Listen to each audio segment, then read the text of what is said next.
এটা হচ্ছে সেই মুহূর্ত যখন নেপালি শেরপা দাওয়াকে উদ্ধার করা হয়। খাবার ও পর্যাপ্ত অক্সিজেন ছাড়া এভারেস্টের ডেথ জোনে একদিন বা দুদিন নয়, বেঁচে ছিলেন টানা 6 দিন।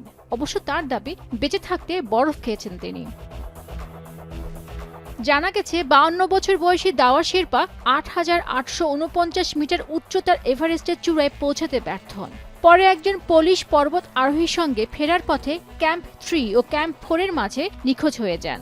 তাকে সর্বশেষ 29 মে দেখা গিয়েছিল। অবশ্য তার সঙ্গে বেস ক্যাম্পে ফিরে এলেও তারা কিভাবে বিচ্ছিন্ন হলেন তা স্পষ্ট নয়। এমন পরিস্থিতিতে নিখোঁজ এই শেরপার খোঁজে বেরিয়ে পড়ে উদ্ধারকর্মীরা, কিন্তু কয়েকদিন পার হয়ে যাওয়ায় সবাই ধরে নিয়েছিল তিনি মারা গেছেন। এমনকি তার অন্ত্যেষ্টিক্রিয়াও সম্পন্ন করে পরিবারের সদস্যরা। তবে মৃত্যুকে পরাজয় করে প্রায় 6 দিন পর হামাগুড়ি দিয়ে এভারেস্টের বেস ক্যাম্পের দিকে এগোতে থাকেন দাওয়া। এই সময় বরফে আচ্ছন্ন এই নেপালি গাইডকে লক্ষ্য করে সেখানে উপস্থিত পরিচ্ছন্নতা কর্মীরা। পরে তাকে মুমূর্ষু অবস্থায় উদ্ধার করে তারা। দেয়া হয় পর্যাপ্ত খাবার ও পানি। অবশ্য অলৌকিকভাবে দাওয়ার ফিরে আসার ঘটনায় আবেগে আপ্লুত তার পরিবার।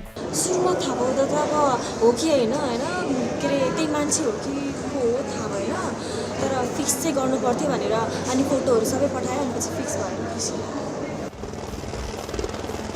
এদিকে শেরপা দাওয়াকে উদ্ধার করে উন্নত চিকিৎসার জন্য হেলিকপ্টারে করে রাজধানী কাঠমান্ডুর একটি হাসপাতালে নিয়ে যাওয়া হয়। তার শারীরিক অবস্থা স্থিতিশীল আছে বলে জানিয়েছে দাওয়ার পরিবার।